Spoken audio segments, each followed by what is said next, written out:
Listo, buenas tardes. Muchas gracias, Olga, por la introducción.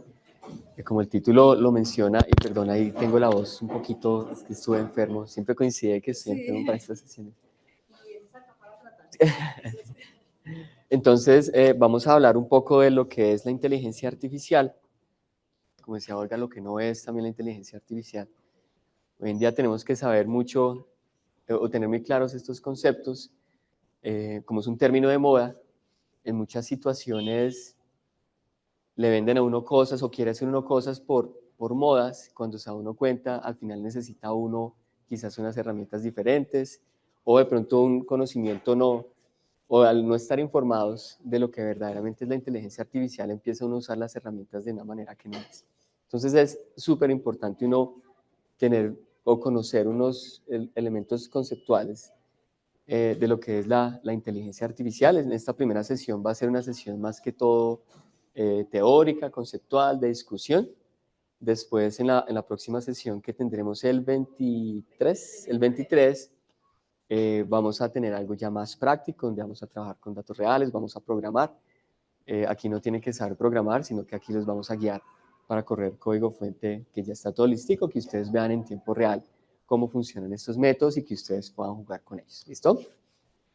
Me pueden interrumpir en cualquier momento de la presentación, pueden hacer comentarios, pueden también aquí alegar cosas. La idea es que este sea un espacio también de discusión. Pueden contradecirme.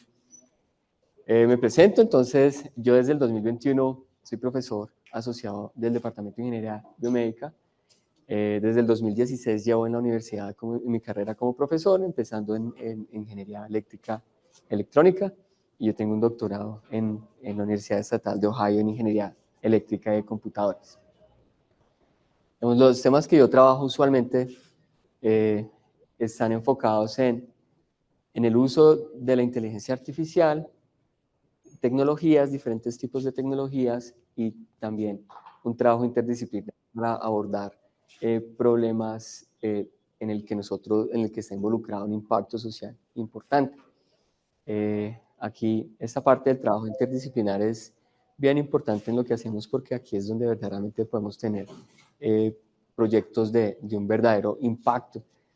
Y esta parte, digamos, uno puede saber mucho de tecnología e inteligencia artificial, pero para mí es una de las partes más retadoras, porque no tiene que llegar a un lenguaje común, incluso dentro de las mismas ingenierías, dentro de la misma ingeniería biomédica, por ejemplo, ingeniería electrónica, sentarme con alguien experto en genética, alguien experto en diseño de fármacos, es bien complicado llegar a ese lenguaje común. Entonces, esta parte de trabajo interdisciplinar es todo un arte, y es donde verdaderamente uno puede llegar a concretar unas soluciones con un impacto bien tremendo. Entonces, esto es lo que nosotros intentamos hacer desde Ingeniería Biomédica, y la inteligencia artificial, como ustedes saben, hoy en día pues, es muy importante, y voy a hablar un poco de ella. Entonces, todos saben hoy de lo que es inteligencia artificial. Ustedes ven en redes sociales que ya han aparecido un montón de influencers en inteligencia artificial. Ustedes ven las lavadoras y dice esto está powered by AI.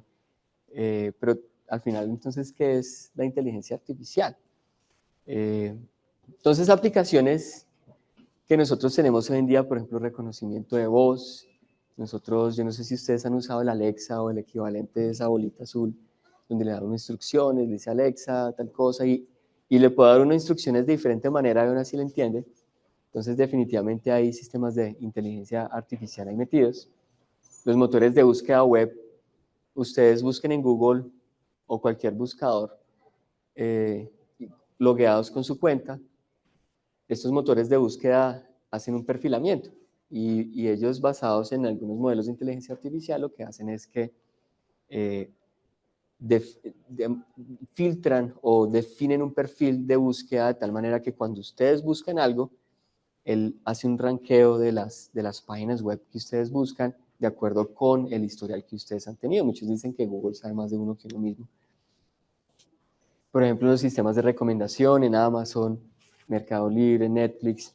Entonces ellos tienen un perfilamiento de qué es lo que uno consume, cómo lo consumen otras personas, y empieza a analizar no solo el perfil de uno, sino comparan con el de otras personas. Si les recomendó cierto producto a otra persona con un perfil similar, lo más probable es que uno también consuma ese producto, entonces empieza a crear un sistema de recomendación que tiene en cuenta la información global de las personas que usan este tipo de sistemas. Vehículos autónomos, por ejemplo, ese es un ejemplo que a mí me encanta, en donde hay un uso de tecnología de diferente tipo. Se tienen sensores donde se trata de tener un entendimiento del entorno para eventualmente tomar decisiones aquí en carretera. También hay unas cuestiones éticas muy importantes siempre que se tratan elementos éticos o explicaciones de los dilemas éticos que surgen en la inteligencia artificial. Casi siempre está el ejemplo de los vehículos autónomos, donde dicen, bueno, ¿qué pasa si el choque es inminente? Entonces, si en la calle están cruzando niños, mujeres embarazadas, o si en el vehículo están ciertas personas, entonces, ¿qué decisión tomar? Entonces, si el choque es inminente, entonces, ¿será que choca un muro afectando a las personas que están dentro del vehículo? ¿O será que choca a los niños? ¿O será que choca a la embarazada? Entonces, ¿quién toma la decisión? ¿Y quién se hace responsable de esas decisiones? Entonces, y le echamos la culpa ¿a quién? A la inteligencia artificial, al que diseñó la inteligencia artificial, a Elon Musk. ¿A quién le echamos la culpa? Entonces, aquí surgen unos dilemas bien importantes que nosotros tenemos presentes en todo lo que nosotros implementamos en inteligencia artificial, en un diagnóstico. Entonces tenemos una inteligencia artificial que apoya un diagnóstico, pero si el diagnóstico es errado, ¿a quién le echamos la culpa? Entonces a la inteligencia artificial, al médico que se supone que debe estar usando esa inteligencia artificial de manera adecuada e informada, ¿a quién le echan la culpa? Entonces, reconocimiento de objetos e identidades, esto es tecnología que pues ya lleva muchísimos años ya dando vueltas, análisis de texto, detección de spam, tecnologías también que ya han sido muy bien desarrolladas, asistencia en el diagnóstico. Entonces, por ejemplo, radiología es una de las áreas que ha impactado muy fuertemente el tema de la inteligencia artificial, análisis de señales fisiológicas, telemedicina, digamos, son elementos que hoy en día ya, wearables, nosotros hoy en día tenemos un montón de tecnologías que ya podemos utilizar en el campo de medicina, predicción de series de tiempo como irradiancia solar, por ejemplo, un sistema de energía renovable pues necesita anticiparse lo que va a suceder con los recursos, por ejemplo, solares, hídricos, lo que sea, entonces uno tiene que intentar predecir lo que va a suceder a futuro. Detección de anomalías, ya sea ataques cibernéticos, ya sea que sean anomalías en algo que esté sucediendo con unas células, algo que sea con respecto al clima, algo que se sale del patrón usual que uno esté manejando. ChatGPT, que creo que todos lo hemos usado, entonces son unos modelos impresionantes, modelos de lenguaje que cada vez permean más las actividades en nuestra sociedad. Yo lo uso todos los días, en todo lo que hago yo uso, hasta para mandar un correo yo uso este tipo de modelos. Tenemos obviamente los robots humanoides. La universidad hace poco compró uno en la Facultad de Ingeniería. Yo no sé si ustedes lo han podido ver, es un robot humanoide como así de grande, bueno, no sé si hacerle así. El robot humanoide camina solo, lo tiran al suelo y él se para solo y empieza a caminar. Antes está el robotcito, también está el robotcito, el de las llanticas, pero este sí es un robot humanoide que precisamente son robots que integran todas estas aplicaciones de percepción, control. Ahí le estaban haciendo el análisis de movimiento a ese robot, ¿se vio, Juan? Le pusieron los marcadores ópticos y analizaron el movimiento. Se dieron cuenta que tienen movimientos asimétricos, que van a pensar que va a ser algo así como bien perfecto, y no, es un robot que tiene su incertidumbre ahí en sus movimientos. Entonces, esto, digamos, es un ejemplo de muchos. Si uno busca inteligencia artificial en Google, siempre aparece el robotcito haciendo con el dedito así. Entonces, es un ejemplo claro de todo lo que nosotros tenemos en inteligencia artificial. Ahora sí, veamos entonces qué es inteligencia artificial. Y antes de hablar de inteligencia artificial, sí me gustaría hacer el ejercicio con ustedes de que ustedes me digan para ustedes qué es inteligencia. Y yo no busco una definición de la Real Academia Española, no, es para ustedes qué es inteligencia o qué elementos debería tener alguien inteligente, digamos, alguien que se considera que tiene esta capacidad o esta habilidad. ¿Qué elementos debería uno tener en cuenta en inteligencia? Me gustaría escucharlos a ustedes. Salir adelante en cualquier contexto. salir adelante en cualquier contexto. Entonces, salir adelante es... Por ejemplo, esa relación puede sobrevivir. Ok. O sea, resolver problemas, sí, es como, ok, sobrevivir. Pasar materias. Ok. En la universidad, aprender.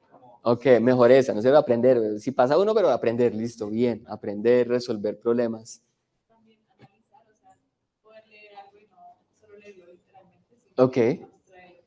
O sea, entenderlo, de verdad entenderlo. Ok, bien, eso está chévere también. Creatividad, bien. ¿Qué más? ¿Y cómo defines creatividad? Pues está dura, sí. Pues yo la pondría como la capacidad para obtener varias soluciones Ok. o tener varias formas de hacer la misma cosa. Ok, está buena esa respuesta, bien. Bien, ¿qué más? ¿Alguien más se anima? ¿Qué tenemos? Ok, ok, entender, entonces va muy conectado con lo que ya han dicho, entender, muy bien. Entonces, me gustó lo que usted dijo, procesar información y conectarla. Digamos que es, tengo estas diferentes fuentes de información y yo intento verla como un todo que hace parte de algún tipo de proceso. Bien. ¿Alguien más se anima? Tal vez algún tipo de inteligencia de emoción. Las emociones, digamos, ese es un área de estudio fuerte. Muchos dicen que para llegar verdaderamente a un agente autónomo con inteligencia, con verdadera inteligencia, debería tener emociones, que eso es lo que no se logra hoy en día. Entonces hay todo un área de estudio que se llama Affective Computing, y está muy enfocado en lo que es Human Computer Interaction, pero es como intentando lograr que las máquinas entiendan o interpreten las emociones, pero que tengan también emociones, lo cual está complicado. Bien, ¿alguien más se anima? Listo, entonces, todo lo que dicen ustedes es correcto.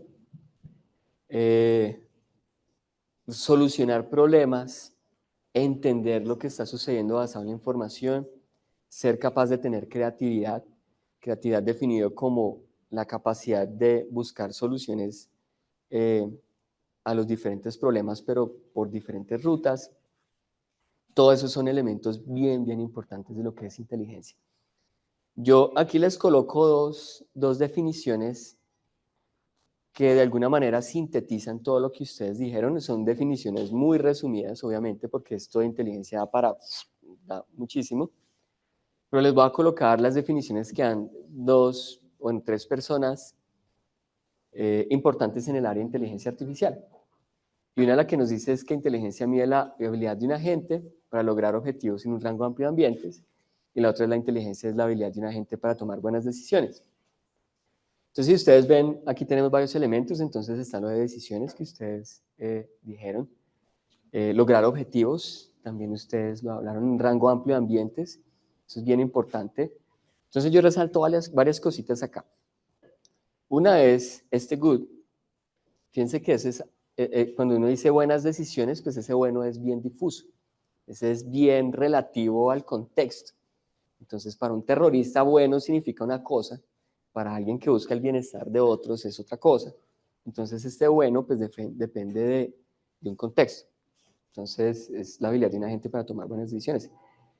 Otro que yo resalto mucho acá es que si ustedes ven, aquí hablan de un agente. Yo estoy seguro que si esta pregunta yo se las hubiese hecho hace 40 años, pues a las personas que hace 40 años estaban, lo más probable es que me digan aquí un humano, o la habilidad de un humano o de una persona, o la habilidad de pronto de un agente biológico.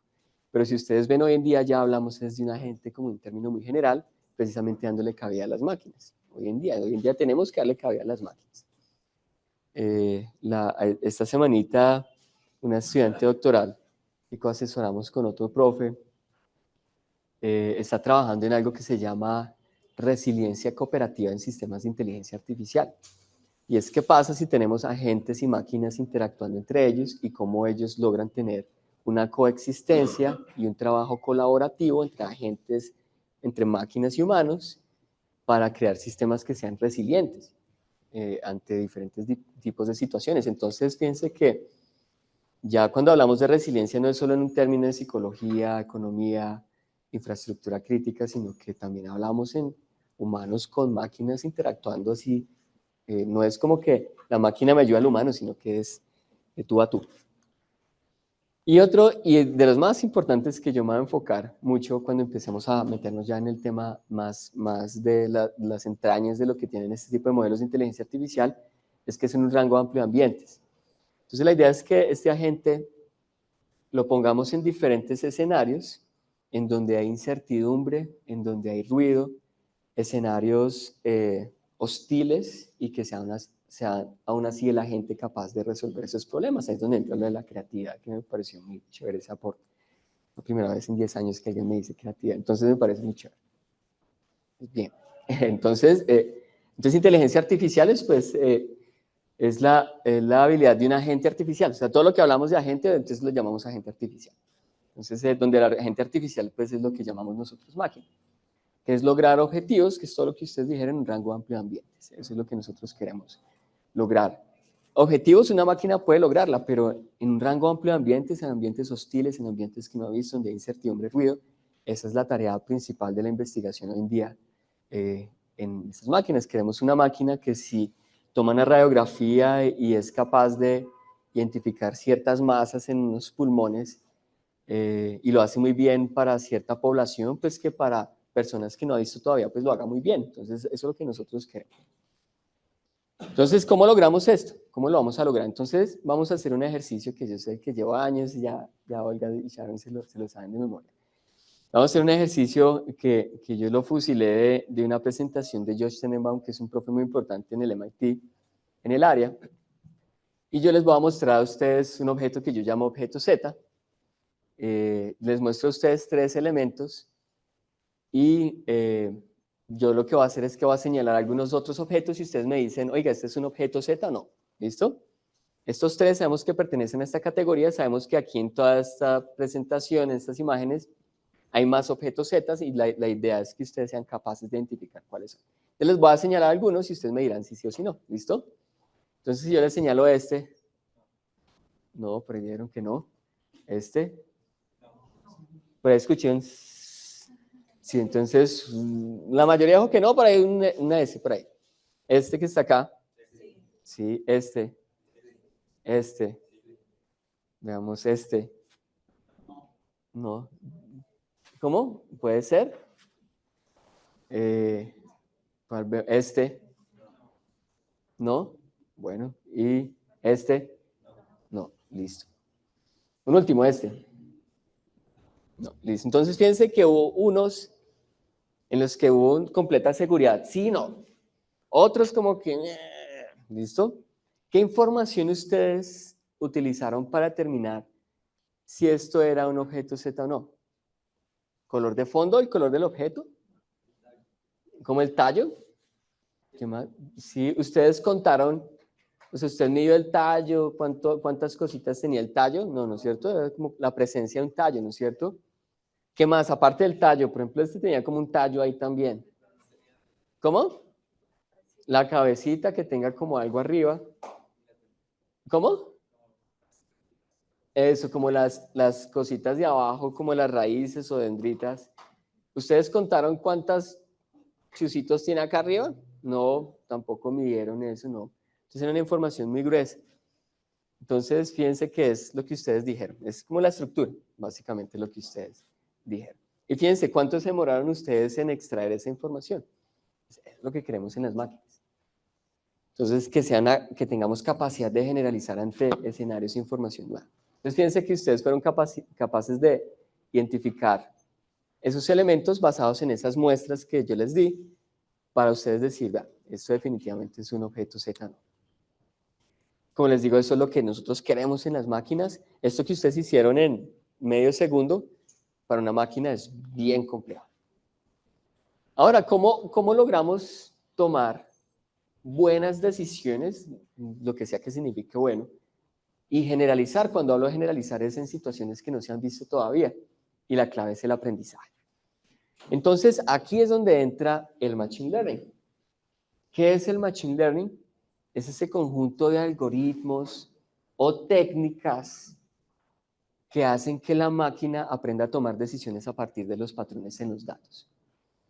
Si nos remontamos hace unos 30, 40 años, el campo de la inteligencia artificial estaba muy basado en reglas. Es decir, yo me acuerdo cuando yo empezaba a leer, yo empecé a trabajar eso más o menos como en el 2003, ustedes no han nacido de pronto, entonces había muchos modelos en los que había muchas reglas, es decir, si sucede tal cosa, entonces tal cosa, if, then, si tal cosa, tal otra. ¿Listo? Entonces, se tomaban un montón de reglas, pero un conjunto brutalmente grande de reglas, y lo que se veía es que muchos de estos sistemas funcionaban relativamente bien, pero siempre va a haber una regla que hace falta. Siempre va a decir, ay, no tuvimos en cuenta esta situación. Entonces, agregue una reglita más. Y después se pone en producción el algoritmo de inteligencia artificial y siempre por ahí, uy, es que faltó esta otra regla. Regla. Hasta que se llegó a un punto donde dijeron, no, es que tenemos que cambiar esto porque, digamos, llega un punto donde ya nos vemos limitados sobre la cantidad de reglas que nosotros podemos definir. Entonces aquí es donde entra el Machine Learning, que es una familia de algoritmos que dicen, vea, no vamos a definir reglas como tal, sino que vamos a definir es un conjunto de elementos en donde capturamos tendencias, patrones, de tal manera que cuando llegue información nueva, no tengamos que definir una reglita adicional específica para esa situación, sino que la máquina tenga la capacidad de decir, no lo he visto, pero basado en los patrones que yo sé que tiene la información con la que he aprendido, entonces podemos tomar estas decisiones. Y este Machine Learning, unos dicen, es que eso de Machine Learning es lo último en guaraches, y eso es mentira. Estas técnicas que están acá se han empezado a proponer desde el siglo XVIII. Teorema de Bayes, yo creo que ustedes lo vieron, ¿no es cierto? Es fundamental el Machine Learning. Vamos a ver un modelo con el Teorema de Bayes. ¿Listo? Esa es la base de probabilidad. Teorema de Bayes, hay uno que se llama el modelo, el discriminante lineal de Fisher.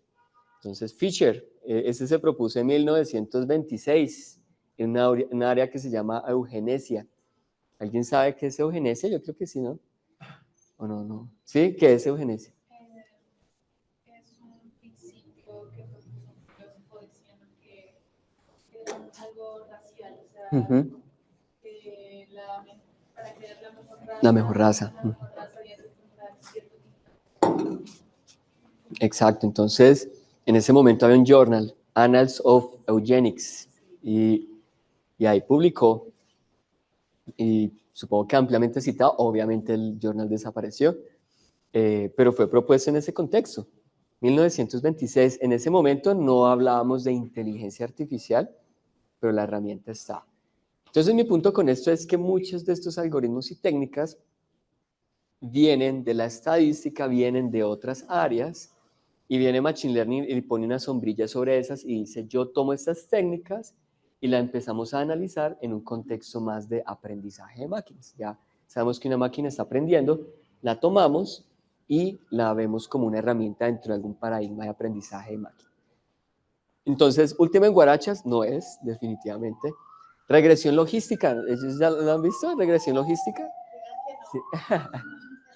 Regresión logística es la puerta para las redes neuronales. Entonces uno puede ver la red neuronal como un caso, o más bien la regresión logística como un caso particular de una red neuronal. Entonces yo siempre que hablo de redes neuronales, yo empiezo hablando regresión logística resuelve un paradigma de aprendizaje y ahí entonces empieza uno a introducir los elementos de redes neuronales, por ejemplo. Sino que es que cuando le enseñan a uno regresión logística, pues a uno le dicen, eso es una herramienta de inteligencia artificial, es una herramienta de estadística que nos sirve a hacer cosas. Pero cuando lo vemos desde los lentes del Machine Learning, uno dice, es que esto es el paradigma de aprendizaje supervisado. Ya a esta función que tenemos acá, que vienen, yo supongo que ustedes lo vieron en términos de máxima verosimilitud o algo, entonces, este es un problema de optimización, y desde el Machine Learning le ponemos palabras más sexys. Este es el problema de la función de pérdida, estos son los parámetros, hiperparámetros, está aprendiendo la máquina, pero no es nada más ni nada menos, digamos, que una regresión logística usual como ustedes la han trabajado. ¿Listo? Porfa, si tienen alguna pregunta, comentario o algo, me pueden interrumpir con toda confianza. Entonces, volviendo a este ejemplito, eso es lo que queremos de las máquinas. Y el Machine Learning precisamente es lo que intenta hacer, que nosotros le mostremos unos datos de entrenamiento y saque el patrón de los datos para poder generalizar ante información que no ha visto todavía. Entonces vamos a resolver un problema más complejo, un ambiente hostil. Todos ya hemos sido entrenados para reconocer caras. La mayoría reconocemos bien caras. ¿Cómo es que se llama esa, no sé cómo se llama, una condición en la que no se reconocen caras? Prosopagnosia. ¿Cómo es que se llama la región? ¿Cómo? No, pero hay una, ¿cómo? No. Yo me acuerdo, ese tiene un nombrecito. Sí, ¿cómo?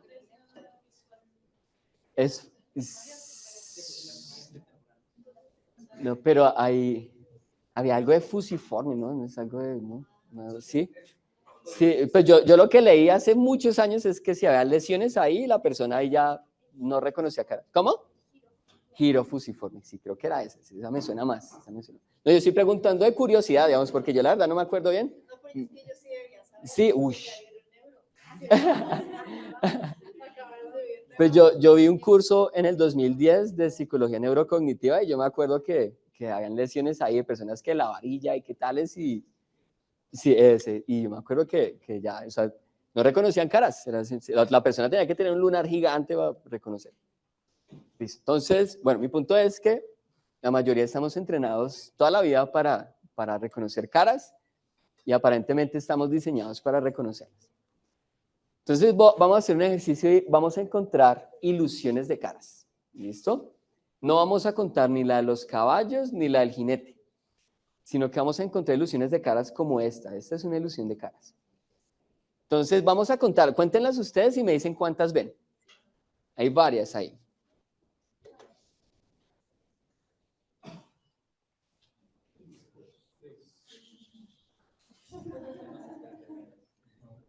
¿Tres? ¿Quién dijo tres? No, hasta ahora está contando. Bueno. Cuéntenla que está señalada. Entonces esa es una y ahí en adelante sigan contando.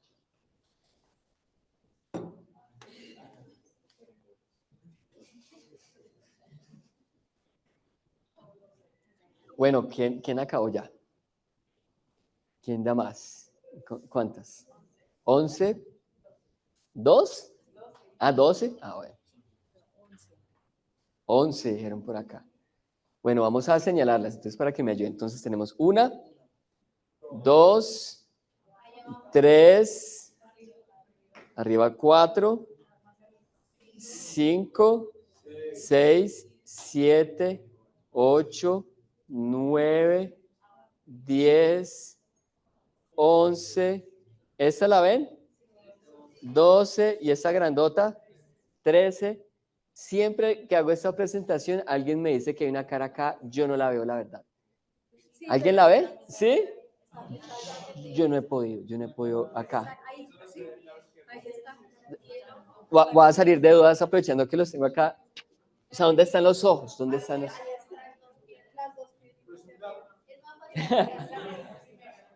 O sea, ¿esta es la nariz? Ay, ¿quién dijo gato? Sí, me parece más. Entonces, ¿esta es la nariz? ¿Y estos son los ojos? Sí. O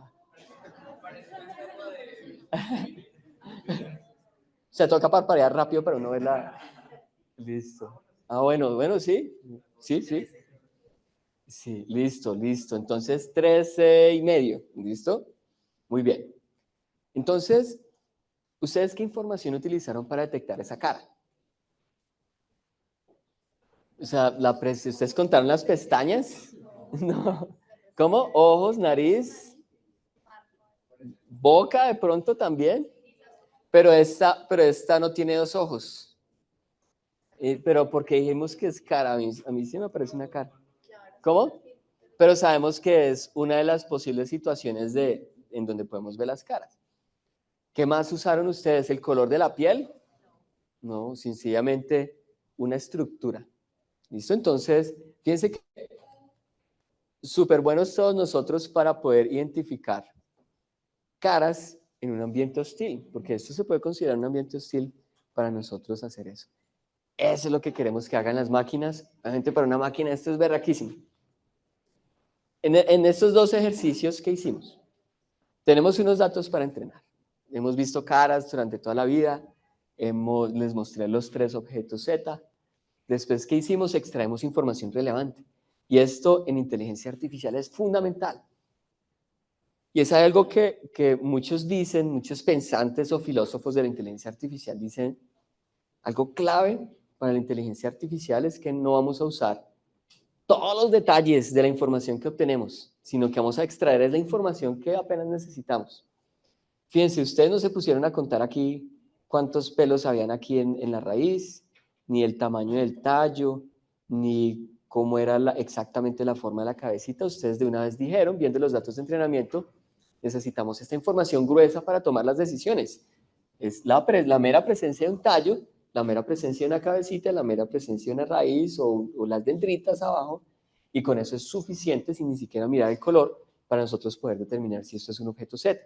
Entonces extraemos la información relevante. ¿Que podamos haber medido el tallo? Sí. ¿Que podamos haber contado las raíces? Sí. Pero no la necesitamos para esta tarea particular. ¿Listo? Entonces, eso es algo súper importante en inteligencia artificial. Extraer la información que es de verdad útil para resolver el problema. Y de ahí quedamos nuestro modelo mental. El modelo mental de la cara, el modelo mental del objeto Z, con el que eventualmente vamos a tomar las decisiones, identificar caras en ambientes hostiles o identificar nuevos objetos Z. O lo que no es un objeto Z. Entonces, y esto es lo que es aprendizaje, y aquí es lo que marcó un antes y un después de la inteligencia históricamente en los modelos usados en inteligencia artificial. Y de ahí a que la inteligencia artificial y el machine learning muchas veces se usan de manera indistinta, nombres, dependiendo de dónde va a buscar el funding. Digamos, uno lo llama inteligencia artificial o machine learning, pero al final machine learning es el conjunto de herramientas que le dan la capacidad a ese agente artificial para que sea inteligente. Esa es la clave, y lo que vamos a ver la próxima semana es precisamente la implementación de los modelos de machine learning. Entonces, inteligencia artificial es la capacidad de la gente para resolver tareas en gran variedad de escenarios, y el machine learning es precisamente ese conjunto de algoritmos que permiten a los agentes encontrar patrones en los datos para generar información nueva. Y esto hoy en día he visto una desinformación con respecto a eso, lo que es o no es machine learning. En los llamados hoy en día influencers de inteligencia artificial no hay unas confusiones. No hace mucho vi un video de alguien muy famoso en LinkedIn, de una plataforma que se llama Platzi. Entonces era él sentado como con otros 3 pelados hablando sobre la matemática de la inteligencia artificial. Entonces yo me la vi y yo dije, uy, no, qué cantidad de imprecisiones tan tremendas las que hay ahí. Y me escribe un egresado nuestro que trabaja ahorita en un banco, él es gerente de inteligencia artificial allí, y me escribe, oiga, ¿usted vio este video? Y yo, sí, ¿usted qué tal le parece el todo político? Y yo, ¿usted qué tal le parece? No, pues, hay unas cositas, y yo, no, verdad, está bien chichis, y es incorrecto, digamos, está vendiendo muy mal las cosas, y mucho parte de una falta de entendimiento de diferenciar estas dos cosas, ¿listo? Porque nos dejamos llevar muchas veces por modas. Entonces, esas son como 2 definiciones bien importantes. Ustedes ven en las noticias que muchos hablan de como diferentes tipos de inteligencias. Digamos, esto es algo que realmente uno no investiga, pero muchos hablan que se quiere llegar a esto. Entonces, lo que uno hace hoy en día como inteligencia artificial, los modelos de machine learning, lo que llama uno como esa inteligencia artificial angosta o débil, donde tenemos un sistema que, por ejemplo, aprende a identificar, no sé, células en una imagen o tumores, o identifican ciertos comportamientos o patrones en un electroencefalograma, pero con unas tareas muy puntuales. Pero allí realmente no hay un entendimiento como tal de la tarea, que era lo que ustedes decían, que es, queremos que la máquina entienda, logre ese entendimiento como tal no, pero aquí en esta inteligencia artificial general, que es lo que hablan muchos, por ejemplo, empresas como OpenAI y estas empresas que generan estos modelos grandes. Ellos dicen que quieren llegar a eso, una inteligencia artificial de verdad que entiende las cosas, que como en el Skynet de Terminator, ustedes si han visto la película, algunos de pronto alguien no se la ha visto, entonces el Skynet que, alguien no, Terminator, la de Schwarzenegger, Schwarzenegger no sé cómo se llama. Sí, que se la vio, sí, entonces es como el Skynet, como que, o por Ultron de, aquí yo todo ñoño, sí, pero es como que despierta y dice, uy, ¿qué pasó aquí? ¿Yo quién soy? Los humanos son malos. Entonces, sí, digamos como que esa es la inteligencia artificial general y la superinteligencia es la que supera a los humanos. ¿Listo? Ese es Matrix, literal. Matrix es esta de acá. Pero Matrix sí se la vieron, sí, no, sí, es así, listo. La de Keanu Reeves. Entonces veamos un poquito el contexto. ¿Hasta ahí todo bien? ¿Claro? ¿Preguntas, comentarios? ¿Todo bien? Bueno. Entonces, vamos un poquito de la historia de la inteligencia artificial. Son algunos elementos, aquí puede que me falten muchas cosas. Entonces, aquí en este año, en el 48, se intenta modelar el cerebro, algunas expresiones matemáticas del cerebro. En el 50 se saca el test de Turing y es un test que intenta evaluar la habilidad de una máquina para exhibir comportamientos humanos. Me falta una H.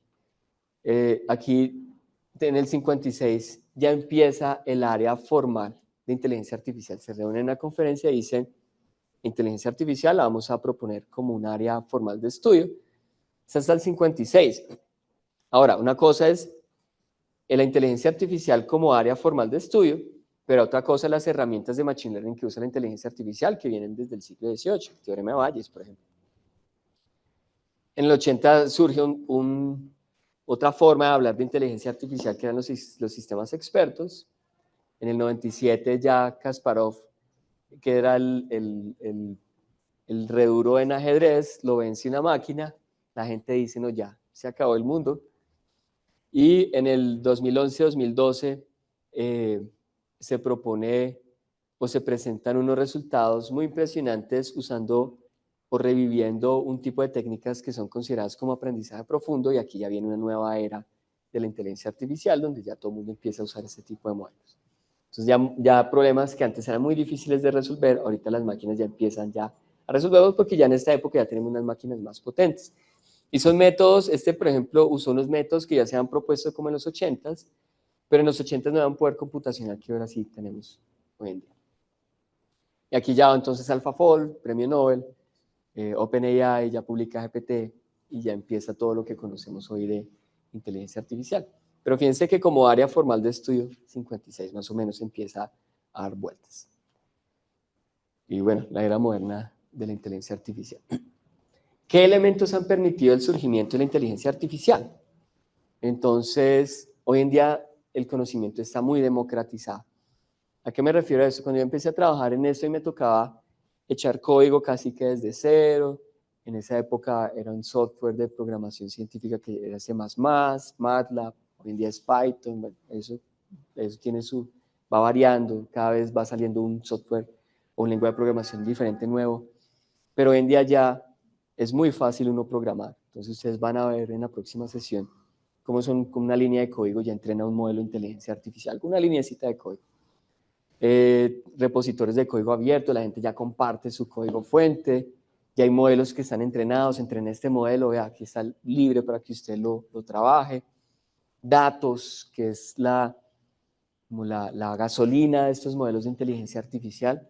Piense que en el proceso de aprendizaje, ¿qué necesitamos? Datos para entrenar los modelos. Aquí necesitamos datos para poder entrenar los modelos, para poder que aprendan. Y ya hay muchos repositorios de datos abiertos, ya hay revistas que se enfocan enteramente en producir bases de datos de calidad, con un proceso riguroso de revisión, de que esté todo muy bien, porque datos malos pues generan modelos malos. Artículos científicos abiertos, cursos por todos lados de inteligencia artificial, redes colaborativas, nos colaboran mucho, y ya tenemos recursos de cómputo. Van a ver que usted no va a tener que instalar nada en su computador. Usted sencillamente hablen una herramienta, vamos a usar una que se llama Google Colab, y esa ya le da un montón de recursos que hace 10 años serían recursos de una máquina tipo gamer súper poderosa. Hoy en día ya la vamos a tener aquí disponible ni siquiera desde, o sea, es una máquina disponible donde no tenemos que instalar absolutamente nada. Entonces esto ayuda un montón a que estas tecnologías avancen. Ya, por ejemplo, las GPUs que eran las que usaban, por ejemplo, los que trabajan en multimedia, los gamers, esas fueron las que hicieron que pudiésemos acelerar esos procesos de aprendizaje. Bueno, hay un montón de tecnologías y hoy en día procesamiento en la nube. Uno habla con muchas personas en las empresas y ellos dicen, no, nosotros no compramos servidores ni máquinas poderosas, nosotros pagamos servicios a Amazon, a Microsoft, a Google para que nos hagan los procesamientos y nos guarden los datos y ellos se encargan de toda la seguridad. Ellos tienen los científicos más potentes del mundo en ciberseguridad, en manejo de datos, en machine learning. Les pagamos a ellos los servicios para hacer este tipo de cosas. Ecosistemas de Internet de las cosas. Entonces ya tenemos conectividad, wearables que están conectados a la red, que toman decisiones, las actividades que ustedes están haciendo ya las pueden ver en cualquier celular, toda esa conectividad. Entonces ya podemos montar modelos de machine learning en computadores de este estilo para que tomen decisiones. Entonces yo tengo, por ejemplo, un wearable en donde yo no voy a mandar la información cruda, por ejemplo, alguna señal fisiológica, sino que yo mando es la decisión. O sea, yo no debo decir, no, yo para qué mando la señal completa a un centro de procesamiento, sino que yo mando es la información ya, la decisión tomada. Entonces, el modelo Machine Learning es en el relojito inteligente, en el dispositivo local. Ahora la inteligencia artificial encarnada, entonces tenemos estos robotcitos. Me cuesta entender el concepto de Internet de las cosas. Entonces, el Internet de las cosas, que es el IoT, es donde nosotros tenemos conectividad, o sea, tenemos dispositivos conectados. Entonces, yo tengo un dispositivo, por ejemplo, en un vehículo, el vehículo está tomando cierta información y la transmite a través de una red de comunicaciones. Entonces, puede ser que la transmita a la misma nube, en Internet, o de pronto a algo central. Entonces, hay formas de uno conectarse. Entonces, puede ser, por ejemplo, la red de celular. Entonces uno puede utilizar la red de celular para conectar al dispositivo o puede usar, digamos, hay diferentes tipos de formas de comunicación. Por ejemplo, Bluetooth, Wi-Fi, las redes que usan los celulares, creo que es LTE, se llama el tipo de tecnología. Entonces, tecnologías satelitales. Entonces, hay diferentes tipos de tecnología que permite enviar la información, conectarse. O, por ejemplo, yo tengo dispositivos que se conectan a través de Bluetooth. Entonces yo, por ejemplo, necesito transmitir una información de este dispositivo hasta allá, pero no me alcanza el rango del dispositivo, entonces yo sé que se le manda la información a se le manda información a este. Por ejemplo, Apple tiene algo así de ese estilo. Entonces yo puedo saltar la información y llegar hasta allá. Entonces esa conectividad es lo que llama uno el ecosistema del Internet de las cosas. Yo tengo un wearable, pero el wearable no solo le va a servir a usted para monitorearse usted mismo, sino que esa información puede que usted elija enviarla a un centro en Internet que alguien más va a utilizar esa información, una alarma, una alerta. Entonces yo leía un dispositivo que tenían unos señores inerciales para personas mayores que si se llegan a caer, entonces de una detecta que se caen y manda una alerta a alguien más. Eso es Internet de las cosas. Sí, eso es. Entonces esa conectividad abre las puertas para hacer un montón de cosas. Y eso es lo que verdaderamente llamamos el concepto de ciudad inteligente. Es poder tener un monitoreo de lo que sucede en la ciudad y tener información sobre eso. ¿Listo? Entonces, en salud, pues eso tiene un montón de aplicaciones, obviamente. Inteligencia artificial encarnada es cuando ya tenemos la inteligencia artificial interactuando con el mundo físico, un robot. Entonces, el robot humanoide. Les mostraron, yo no sé si ustedes vieron una noticia que había un robot que estaba ahí colgado y que empezó a dar patadas y puños, yo no sé si ustedes vieron la noticia, que empezó a dar, entonces es una inteligencia artificial interactuando con el mundo, eso es lo que llama uno embodied AI, inteligencia artificial encarnada. Y lo de la computación cuántica también, que todo el mundo, ahorita abrieron una convocatoria de computación cuántica, yo no sé si de pronto la viste, para financiar proyectos de computación cuántica, pero uno tiene que tener gremios campesinos participando. Yo no sé cómo se va a hacer porque, la verdad, en este momento esto no sirve para nada. Esto sí, en un futuro va a revolucionar, pero en este momento el Machine Learning, la inteligencia artificial, se usa precisamente para desarrollar estas tecnologías, para eventualmente usar esta tecnología para acelerar el entrenamiento y el desarrollo de estos modelos. Bueno, ¿qué retos? ¿Cómo estamos de tiempo? ¿Bien? Listo, bien. Uy, voy a acabar antes. Bueno. ¿Qué es la computación cuántica? Uy, buena pregunta. Entonces, la computación cuántica es esa computación que usa elementos de la física cuántica para realizar las diferentes operaciones. Entonces ya no es como un computador normal que tiene un bit como que ceros y unos, como cuando uno ve en Matrix, cuando Neo veía el verde así, los ceros y los... Entonces un computador tiene puro... Sí, Matrix, ¿es así? ¿O no Matrix o tampoco? Ay, bueno, entonces hay una lista, vamos a hacer una lista ahí de películas. Es Matrix, Terminator, las 10 de Terminator. Entonces, hay una serie también. Entonces uno ve unos y ceros. Al final un computador trabaja de forma binaria, unos y ceros. Y eso es sencillamente por la manera como trabaja un computador y cómo transforma la electricidad, los procesadores. Entonces eso es tecnología de procesamiento digital. Ese digital precisamente se refiere al manejo de los unos y ceros. Pero en la computación cuántica, ya ese paradigma de trabajar o es 0 o es 1 ya no es, sino que ya es más en temas de probabilidades. Entonces, ya el quantum bit ya puede ser 1 y 0 al mismo tiempo, y eso ya empieza toda una teoría. Y hay unas cosas dando vueltas y unos spines, entonces empieza uno como a trabajar toda una teoría bien diferente. Pero lo que dice es que incluso hay una teoría que dice que, ya se han desarrollado muchos algoritmos que dicen, cuando salga un computador cuántico con ciertas características, entonces ese algoritmo le va a servir. Todavía no lo podemos poner a funcionar, pero este le va a servir. Y muchos han dicho, oiga, hay un código de encriptación que si ya tenemos un computador cuántico que funciona así con lo que dice la teoría, entonces este computador va a romper este sistema de encriptación que usan los bancos y todo. Entonces pues esto está acelerando, esos son millones y millones, miles de millones de dólares que se están invirtiendo para acelerar estas tecnologías, pero en este momento esto todavía no sirve, en términos de aplicaciones prácticas no sirve. No, eso es para mostrar ahí, chévere, pero digamos, o sea, no es que no sirva, sino que sí, no, y hace cálculos, pero nunca va a ser mejor que este computador. Sí, no, eso es, sí, no. Y además que usar un computador cuántico es costosísimo.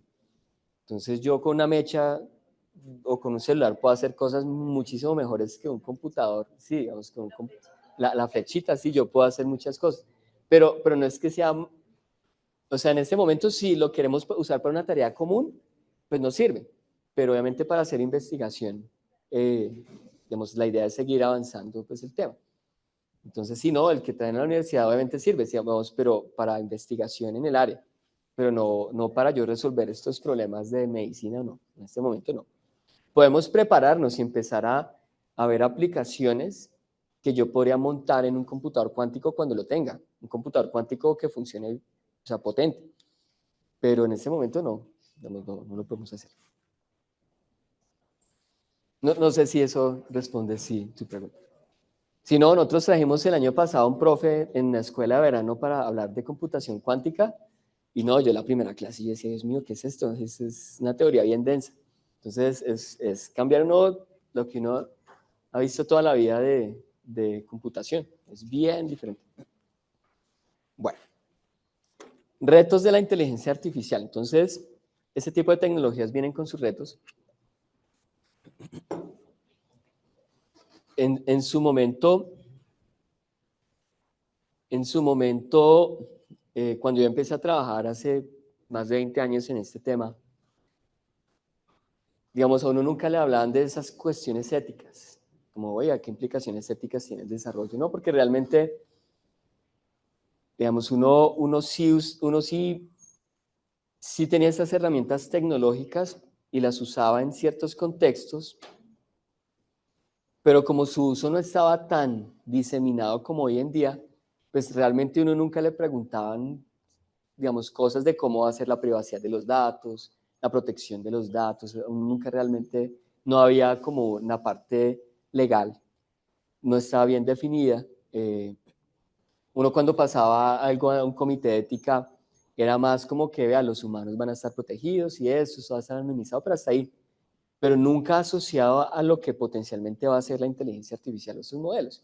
Como hoy en día que sí ya hay un interés muy grande en tener este tipo de cosas. Entonces, la inteligencia artificial viene con unos retos bien importantes a tener en cuenta y esos retos están asociados precisamente a ese desarrollo y uso responsable de estas tecnologías. Entonces, que sean tecnologías que sean seguras para los humanos, que respeten ciertos elementos de privacidad, que estén protegidas. Ese respetuosas es que, digamos, tenga ciertos elementos que para nosotros es considerado como elementos importantes para tener en cuenta en cuanto a respeto en los diagnósticos, en la toma de decisiones, y que sea amigable con el medio ambiente. Hay un interés muy grande por tener en cuenta esas cosas. El medio ambiente es algo que es relativamente nuevo, porque antes uno tenía modelos que corrían en cualquier computador de hoy en día, pero hoy en día con estos modelos tan grandototes que uno tiene, por ejemplo, GPT, es un modelo que tiene más de 160 billones en un sentido gringo, miles de millones de parámetros que para su entrenamiento, es decir, ese entrenamiento, ese procesamiento, requirió varios millones de dólares nomás en consumo de energía eléctrica, no más en consumo de energía eléctrica. Entonces, esta parte del medio ambiente empieza a tomar relevancia también. Entonces, ya no era como antes los modelitos que uno trabajaba de miles de parámetros, ahorita son miles de millones.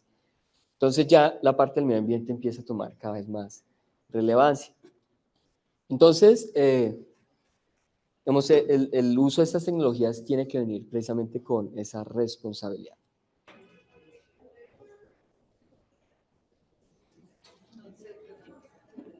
Ya. Entonces, digamos que tenemos un sistema de inteligencia artificial que va a tomar imágenes pixeladas y le va a aumentar la resolución a las imágenes. Vemos que nosotros tenemos en nuestra cabeza ya un sistema que mejora la resolución y permite identificar caras. Si yo les muestro a ustedes quién ven ahí. ¿Cómo? Todos están de acuerdo, ¿cierto? ¿Quién es? Barack Obama. Entonces, si yo se la paso a una inteligencia artificial, ¿se parece? Sí, sí, pero ¿qué pasó? Pues le cambió, sí, lo puso ya muy mono y blanquito. Entonces, fíjense que uno de los retos importantes son los sesgos, precisamente, en los sistemas de inteligencia artificial. Pueden ser sesgos raciales, pueden ser sesgos de género, pero pueden ser sesgos hacia, por ejemplo, si yo tengo un clasificador de enfermedades o en el diagnóstico, diferentes condiciones, puede estar sesgado hacia tender a clasificar más uno que otro. Entonces, siempre estos datos, y si ustedes ven, al final un modelo de Machine Learning, pues el objetivo del modelo de Machine Learning es identificar patrones en los datos, es decir, sesgos, los datos, ¿qué es lo que nos están mostrando? Entonces los datos naturalmente van a estar sesgados y eso es lo que intenta capturar el modelo Machine Learning, pero nosotros tenemos que revisar que no existan sesgos que no deseemos, eso es lo que nosotros necesitamos. Sabemos que un tumor, pues de alguna manera en una radiografía se va a ver de cierta manera, entonces queremos que la máquina intente identificar esos patrones de los que son tumores. Entonces es inherente que una máquina se sesgue, pero este tipo de sesgos, hay sesgos que son no deseados que nosotros tenemos que tener que mirar. Por ejemplo, hay ejemplitos, un ejemplo que Amazon sacó una herramienta que recibía hojas de vida y así las asociaba a empleos. Entonces resulta que las mujeres las mandaba siempre a secretarias, asistentes, a los hombres a cargos de liderazgo, entonces hay un sesgo de género definitivamente. Es que la máquina es machista, no. Lo que pasa es que cuando la entrenamos, quizá le mostramos más casos de hombres en cargos de liderazgo que mujeres en cargos de liderazgo. Y precisamente es por los datos que nosotros teníamos. O, por ejemplo, personas con historial criminal mucho más fuerte que les pone un riesgo más bajo que una persona con historial criminal más liviana y los pone con un riesgo más alto precisamente potencialmente por su raza. Y eso es un sistema real de evaluación de riesgo. En su momento salió esos sistemas de resolución. Entonces yo me acuerdo en algún momento cuando salió este ejemplo, que salió Jan LeCun, una persona que en ese momento trabaja en Meta, que es lo de Facebook, que ha sido muy importante en el desarrollo de cosas de Machine Learning, de inteligencia artificial. Y él dijo, no, pero no es culpa de la máquina, son los datos. Entonces la gente empezó a decir, pero es que no le echemos siempre la culpa a los datos, o sea, somos las personas que programamos las que no estamos teniendo en cuenta esos sesgos. Entonces tenemos que tratar de evitar este tipo de sesgos no deseados en los datos. Hay algo también muy importante y es la parte de interpretabilidad de los modelos de inteligencia artificial. ¿Qué es esto de interpretabilidad? Digamos que yo tengo una red neuronal, que es una función que tiene, imagínense un polinomio. Entonces, beta 0 igual, más beta 1x más beta 2x al cuadrado más beta, digamos que tenemos un polinomio de grado 100. Ese polinomio de grado 100, pues es un polinomio que tiene un montón de parámetros, tiene 101 parámetros, e intentar ver el rol de cada uno de los elementos del polinomio a la hora de generar la función, pues es bien complicado. Pero cuando yo tengo una línea recta, entonces beta 0 más beta 1x es una línea recta, para mí es súper fácil interpretarlo, es el intercepto más la pendiente de la recta. Entonces mi punto aquí es que cuando nosotros tenemos modelos demasiado complejos, es muy difícil entender cómo ese modelo al final está tomando las decisiones en inteligencia artificial. Porque la inteligencia artificial, al final de cuentas, bueno, yo sí les voy a pedir, perdón, Olga, yo regaño, pero es que a mí sí me da mucha rabia. Si ustedes allá atrás no estaban poniendo cuidado, ya ni siquiera se han dado cuenta que yo estaba hablando de ellos. Entonces yo sí le voy a pedir respeto a ustedes aquí en esta presentación. Si les vale igual esta presentación, se pueden ir, no hay problema, no tengo problema. ¿Listo? Entonces por lo menos... Qué pena con el profesor que viene desde el campus y ni siquiera ponen atención. Si no les interesa, tranquilo. Ya ustedes son adultos. Sí, listo. Entonces, cuando nosotros tenemos modelos más sencillos, pues para nosotros es mucho más fácil entender cómo ellos toman las decisiones. Pero entre más y más complejos tenemos estos modelos, pues es muy difícil nosotros saber cómo ellos están tomando las decisiones. Entonces ya hay una alerta o un interés muy grande en decir, ya no queremos modelos que sean cajas negras, en donde no sabemos cómo están tomando las decisiones, sino que queremos entender cómo es que el modelo está tomando las decisiones. Entonces uno dice, ¿cómo podemos nosotros empezar a diseñar este tipo de modelos en donde nosotros sí podemos tener como una idea de cómo es que toman las decisiones? Que si yo tengo un modelo en el que yo vengo y le digo al médico, este modelo le va a ayudar al diagnóstico y metámonos en las entrañas de este modelo y yo le digo, este modelo, fíjense que toma las decisiones así, así, así. El médico dice, ah, claro, tiene mucho sentido. Entonces, esta parte de interpretabilidad de los modelos es un reto hoy en día porque cada vez hay una tendencia hacia generar modelos que son más complicados de entender, con muchos más parámetros. Entonces, hay una línea de investigación que dice, ya volvámonos a esos modelos que sí son completamente interpretables. ¿Listo? Entonces, esta parte de la interpretabilidad de los modelos es bien, bien importante. Por ejemplo, esta es una profesora de Duke University que tiene un laboratorio que precisamente desarrolla algoritmos que son interpretables y algoritmos que funcionan, modelos que funcionan súper, súper bien.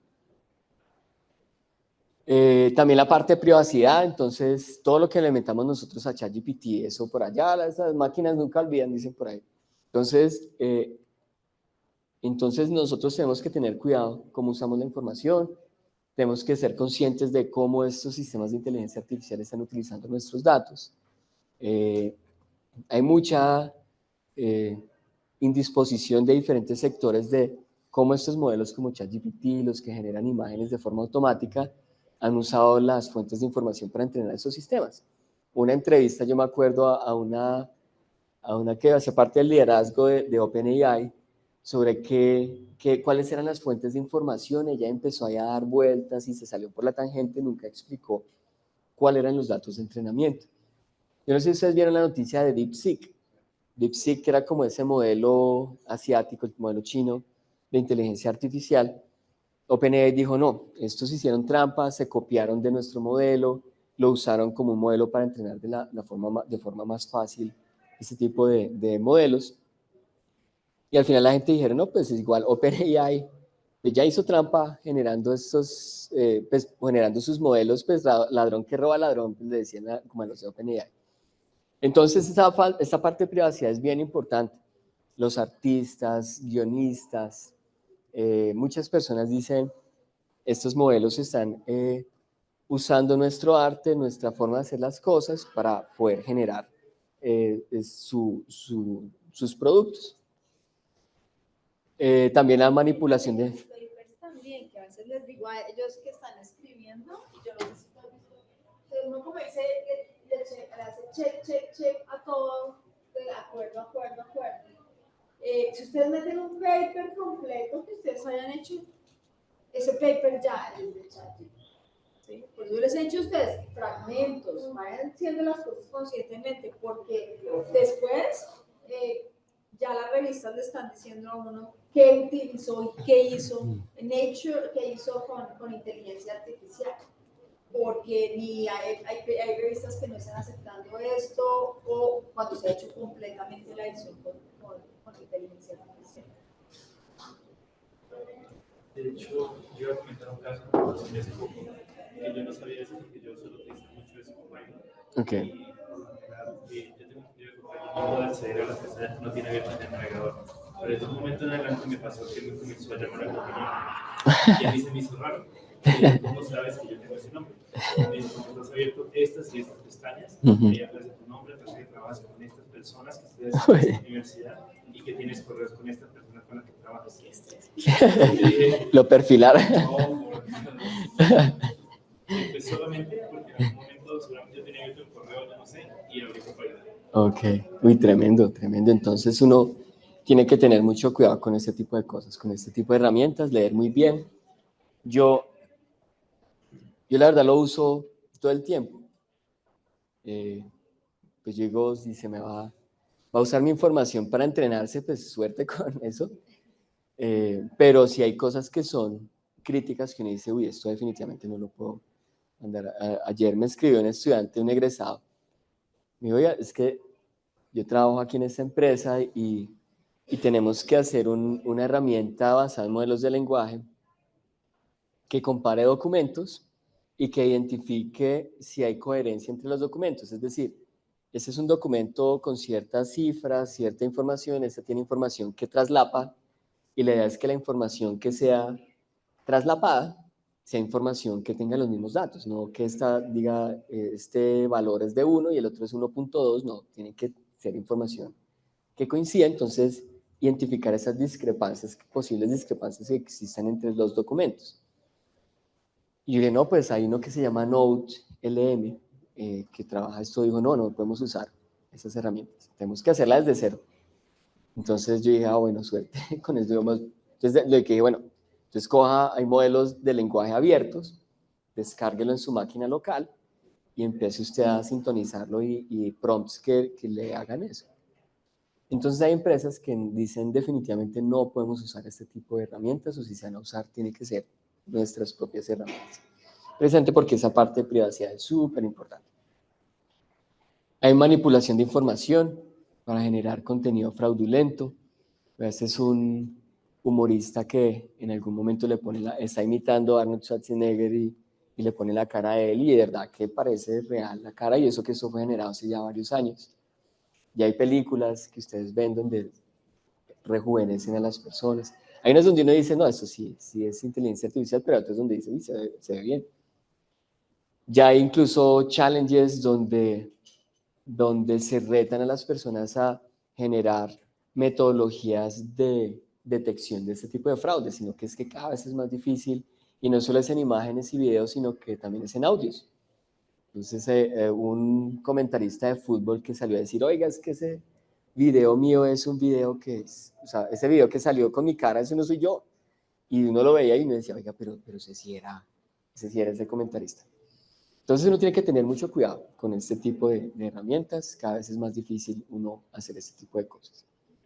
Lo del recursos naturales para poder sacar esto adelante. Entonces hay cada vez más como un interés por tener en cuenta el correcto uso de los recursos energéticos. Entonces estos modelos requieren el uso de unos servidores muy potentes, y esos servidores pues tienen que tener unos sistemas de calefacción, pero sistemas de enfriamiento, perdón, que usan agua. Entonces el uso de agua para enfriar este tipo de sistemas es demasiado grande. Ya hay data centers que tienen debajo del agua, entonces ya toman unos containers, meten debajo del agua esos data centers, y no ves eso en el mar, por ejemplo, saliendo unos cables, y es precisamente los data centers que tienen debajo del agua. Incluso han considerado mandar al espacio data centers y traer la información. Entonces cada vez se usan muchos recursos como espacio, agua. Dicen que de aquí al 2000, creo que era 32, ya los recursos que se usan para poder mantener estos modelos de inteligencia artificial van a consumir tanta electricidad como un país como Suecia o Argentina, digamos, en el mundo. Entonces, digamos, hay un debate muy grande. Unos dicen, no, es lo mismo que sucede con el Internet, la gente empezó a preocuparse sobre los recursos energéticos, y al final los avances que hubo implicaron pues, reducciones importantes en el consumo energético de estas herramientas. Entonces este también es como una gran discusión, una discusión muy, muy importante a la hora de usar estas herramientas. Yo la verdad no me preocupo mucho por esto todavía, pero yo sé que esto es una discusión que cada vez toma más relevancia. Entonces, nosotros, ¿qué acabamos de ver? Entonces, un poco qué es la inteligencia artificial, qué es el machine learning, la historia, un poquito de la historia detrás, las tecnologías que facilitaron este surgimiento de estas tecnologías, y retos actuales que nosotros tenemos usando este tipo de tecnologías. No sé qué preguntas, comentarios tengan antes de hablar ya de un poquito de detalles más técnicos. Un poco más a profundidad. De pronto, abordando los tipos de machine learning, que está el supervisado, no supervisado por refuerzo, que usan labels. Entonces, si yo tengo los datos con el nombre de las variables, es supervisado. Si no, no supervisado. Sí. Pero entonces, si yo tengo los datos, siempre debería ser, si tengo los labels, siempre debería ser supervisado, o también podría ser no supervisado para eso. Listo, entonces ya vamos a hablar precisamente de esos paradigmas de aprendizaje, y le va a responder su pregunta. Buena pregunta. Sé que usted ya ha leído el tema un poquito. ¿Dónde aprendió eso? ¿Supervisado, no supervisado? En varios sitios, pero Coursera, por ejemplo. Ok, Coursera, leyendo. Un montón de cursos gratis como para aprovechar. Eso, bien, bien. No, y hay influencers buenos, digamos, no es que yo satanice pues a los influencers, ahí no hay influencers. ¿Quién? El Freddy de... No quería el nombre, pero es... No, digamos, él tiene cosas, sí, es el de Platzi, digamos, no, digamos, lo que yo decía era que habían imprecisiones, pero es que este man cogía a los otros tres pelados a quemar ropa, y entonces, claro, surgían como imprecisiones, pero él tiene unas explicaciones buenas también, y discusiones chéveres. No, hay mucha información. Lo que pasa es que uno tiene que saber filtrar, le toca uno tener mucho cuidado. Es como los mensajes de WhatsApp, entonces le llegan a uno y dice, Petro hizo tal cosa, y uno dice, no, venga. Pues sí, por más que no le guste, tiene que mirar bien la información que le está llegando ahí. O con el COVID, por ejemplo, esa desinformación tan brutal, que mis papás me decían, oiga, el COVID tal cosa, y yo, no, eso es falso, Patarroyo no dijo eso. Entonces sí, aquí es lo mismo, aquí le toca uno tener cuidado con lo que dicen de inteligencia artificial. Entonces ya voy a responderle la pregunta. ¿Por qué vamos a hablar de Machine Learning? Porque el Machine Learning es el conjunto de algoritmos que permiten encontrar patrones en los datos para diseñar esos modelos, o obtener esos modelos que le permiten a uno tomar decisiones, y eso es lo que equipa a los agentes para llegar a esa habilidad que llamamos inteligencia artificial. Entonces, ¿cómo funcionan estos algoritmos? Entonces, aquí hay una clave, o una clave no, digamos una secuencia de elementos que nosotros tenemos aquí, que fue lo que ustedes hicieron cuando reconocieron caras, cuando ustedes reconocieron el objeto Z, y es que tenemos esos datos para entrenar, extraemos la información que consideramos relevante para generar ese modelo mental para eventualmente tomar las decisiones. Estas tres que están acá es lo que uno denomina aprendizaje, y ahí está como el foco de investigación, de uso, de diseño de estas herramientas. Siempre están en esas tres. Es lo más berraco de uno sacar adelante, tener buenos datos para entrenar, cuál es la verdadera información que uno necesita para tomar las decisiones, y el modelo mental nosotros cómo lo diseñamos. Entonces estas tres es lo que nosotros denominamos aprendizaje y con el que nosotros eventualmente vamos a tomar las decisiones. Entonces voy a hablar entonces de los tres paradigmas de aprendizaje. Hay más formas de aprendizaje, pero estas son las más importantes. En aprendizaje de máquinas, cuando digo aprendizaje de máquinas. Está el aprendizaje supervisado. Tenemos entrenamiento de datos con etiquetas. Y ya les voy a dar ejemplitos de eso que significa etiquetas. Aprendizaje no supervisado, encuentran patrones en los datos no etiquetados. Y aprendizaje por refuerzo es que yo lo que encuentro es una política de toma de decisiones. Entonces, como alguien que sabe a jugar ajedrez. Entonces, ya vamos a ver ejemplitos como para ilustrar esto.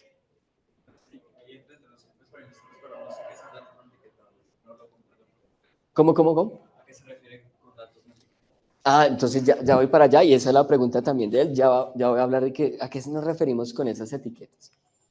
Entonces, datos etiquetados es, por ejemplo, tengo la historia clínica de un paciente y la causa de ingreso, y yo quiero predecir el tiempo que va a estar la persona hospitalizada.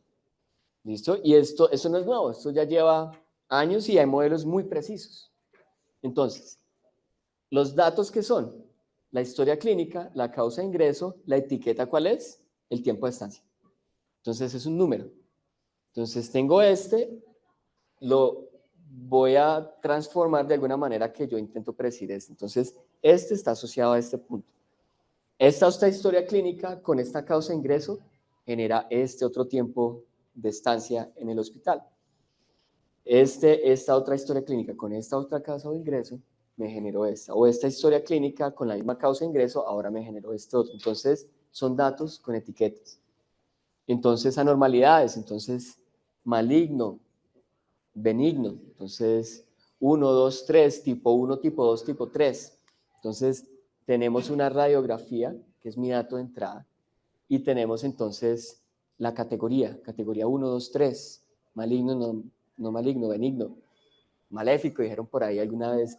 Decían, ¿por qué estiró la cara? No, es que tenía una masa maléfica, dijeron por ahí. Entonces, maléfico, no maléfico. Entonces, esos son los datos con etiquetas.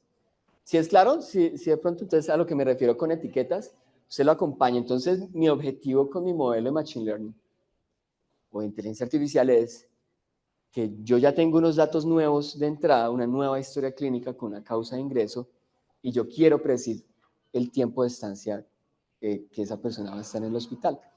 Yo tengo una nueva radiografía y yo quiero identificar si esa masa que se ve ahí es maligna o no. Entonces, ya nosotros tenemos unos datos a los que les vamos a predecir las etiquetas. Pero para eso nosotros necesitamos datos de entrenamiento.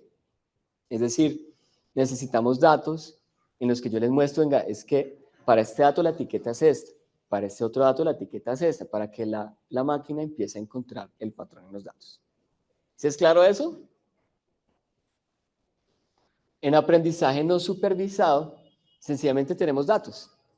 Entonces, historias clínicas, radiografías, pero no hay una etiqueta asociada, sencillamente hay datos. ¿Y qué queremos hacer en aprendizaje? Entonces no tenemos etiquetas.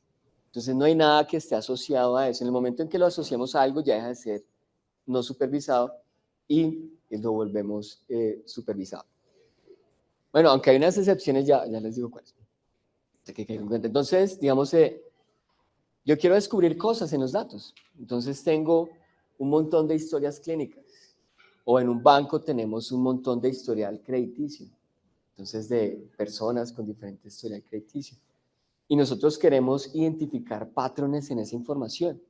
Entonces, por ejemplo, si tenemos un montón de señales, información de recordings de señales fisiológicas, de electroencefalogramas, de electrocardiogramas, queremos ver qué nos revelan esos datos. Entonces nosotros, por ejemplo, podemos identificar agrupaciones naturales de los datos.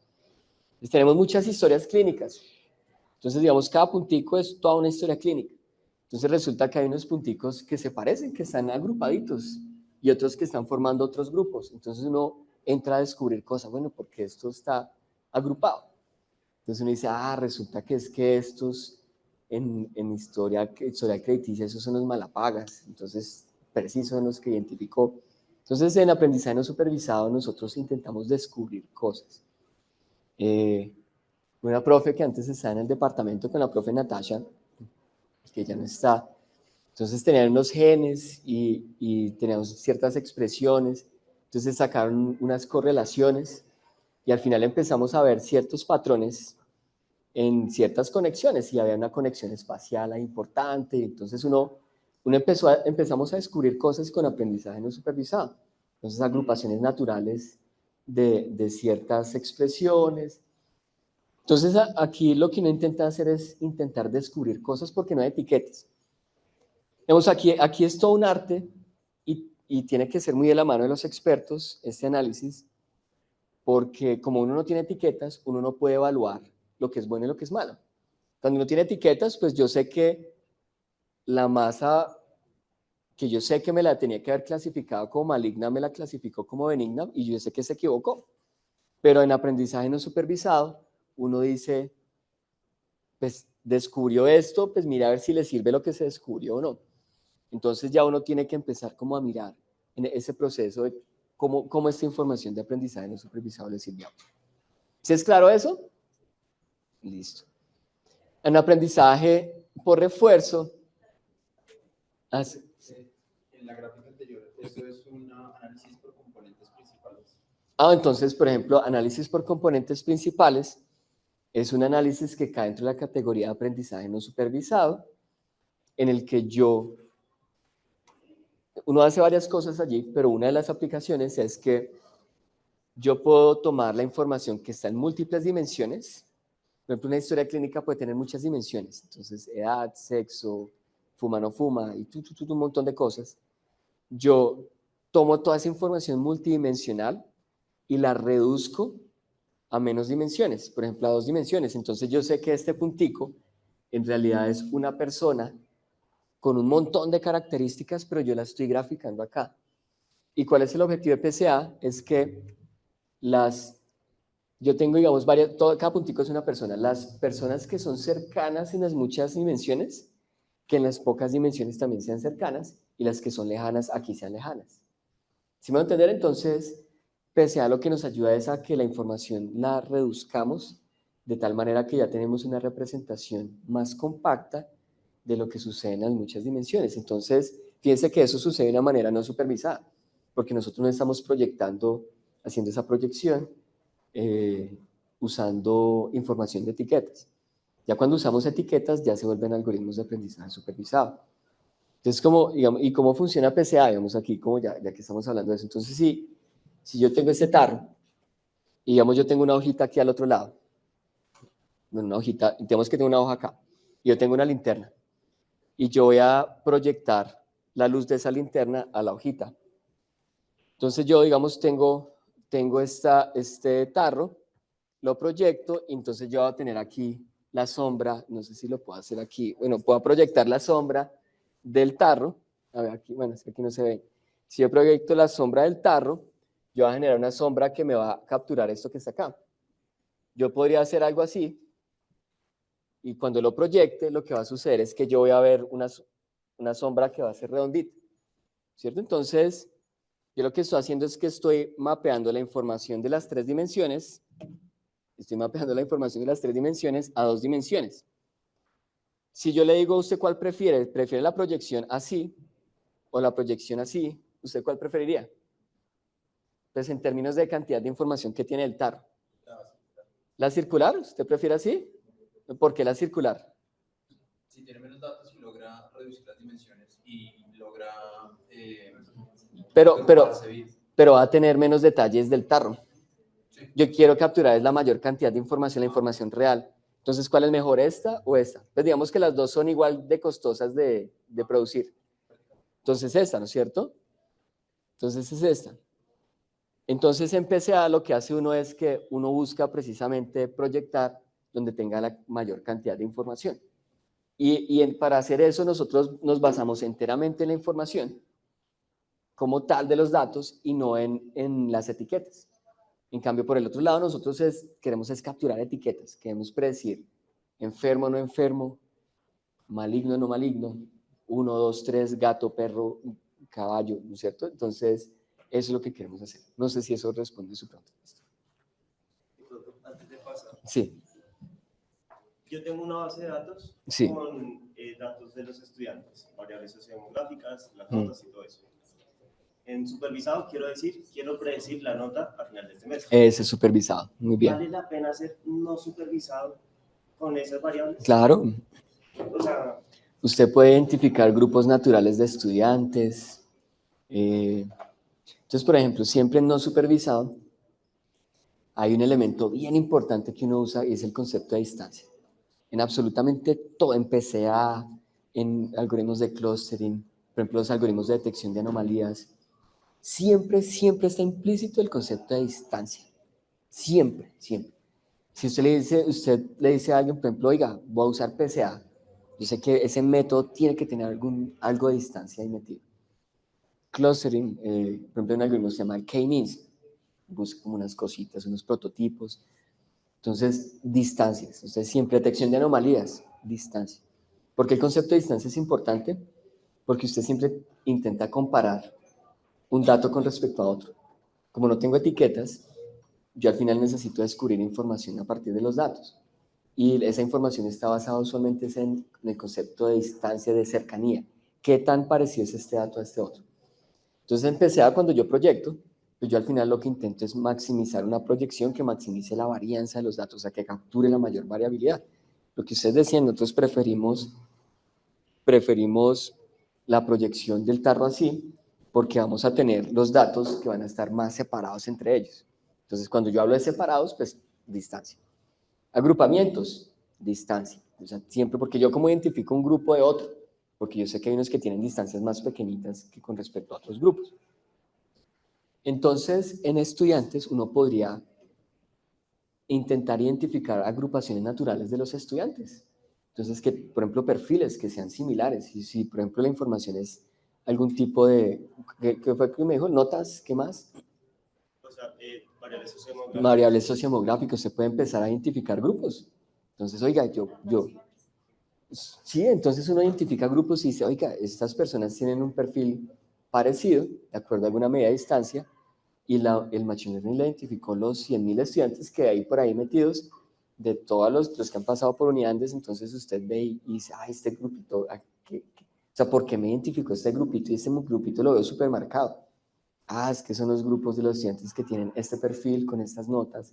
Entonces usted puede empezar a descubrir cosas en ese tipo de modelos. Y si de pronto hago un modelo para predecir con supervisado como Sí. Random Forest, y después lo puedo unir a un K-means, por ejemplo, y hacer una mejor predicción, o si es lo uno y lo otro.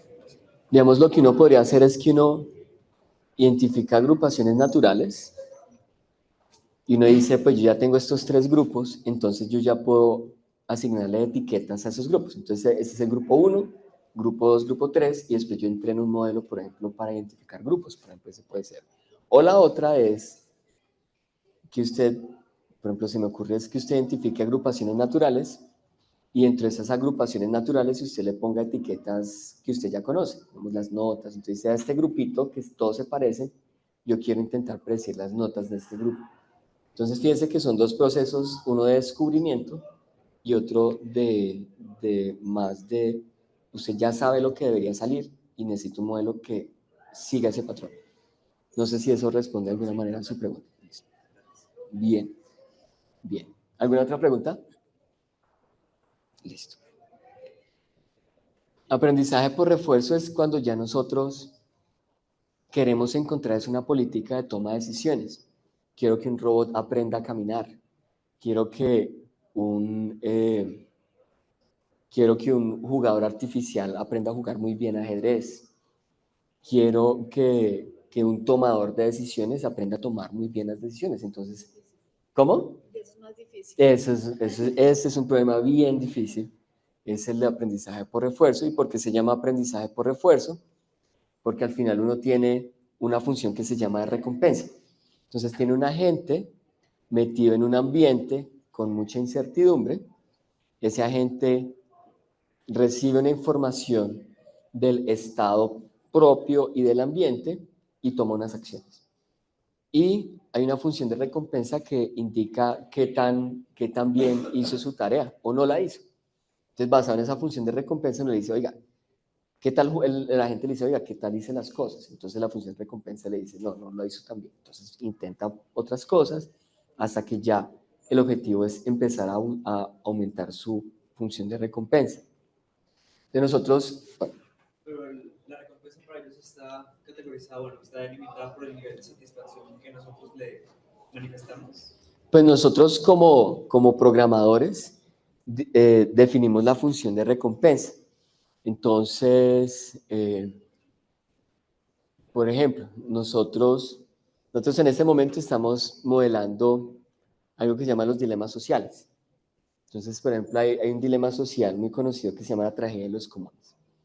La tragedia de los comunes es, no sé si lo has escuchado, que es, tenemos unos recursos, por ejemplo, manzanas de un árbol o unos peces en el mar que se reproducen a cierta tasa, pero si llegamos todos y nos comemos esos recursos, pues al final nuestro beneficio al corto plazo pues va a ser bastante alto porque vamos a comer y comer y comer, pero es algo que no es sostenible porque nos vamos a acabar con los recursos y ya no se van a generar más. Entonces me comí todos los pescados, pues sí, pero pues es que ya no van a quedar más para poder subsistir en el futuro. Entonces, ese egoísmo en el corto plazo me está impidiendo tener una sostenibilidad en el largo plazo. Pues como en una intersección, yo no sé si se han visto o si lo han hecho, que uno va conduciendo y uno ve el semáforo en verde, pero uno ve que hay trancón adelante. Entonces yo digo, yo me meto y quedo atravesado y el semáforo cambió y ya los otros van a intentar avanzar y ya estoy bloqueando el paso. Entonces sí, yo maximicé mi beneficio porque quedé más cerquita de cruzar, pero estoy bloqueando a todo el mundo. Entonces ese egoísmo mío del corto plazo está generando una afectación en el largo plazo.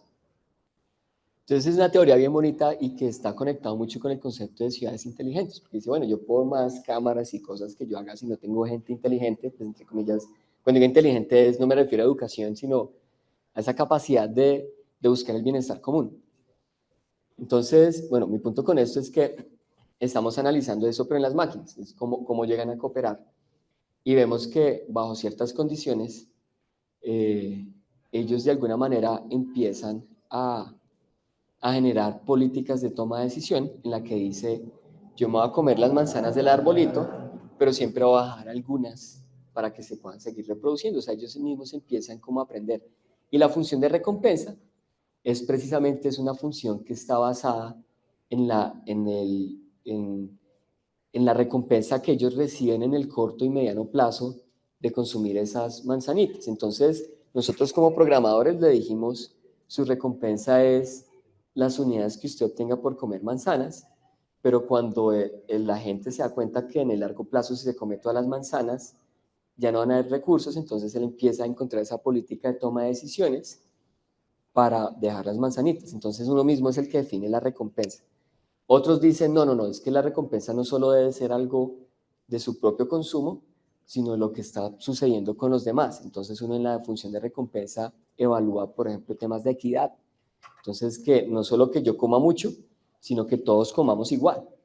Entonces ya uno mismo, como el que programa, uno define a qué se refiere con bueno, a cómo uno recompensa las acciones.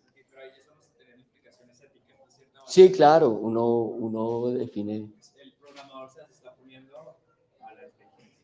Sí, claro, porque uno como que el que programa es uno es el que define la función de recompensa.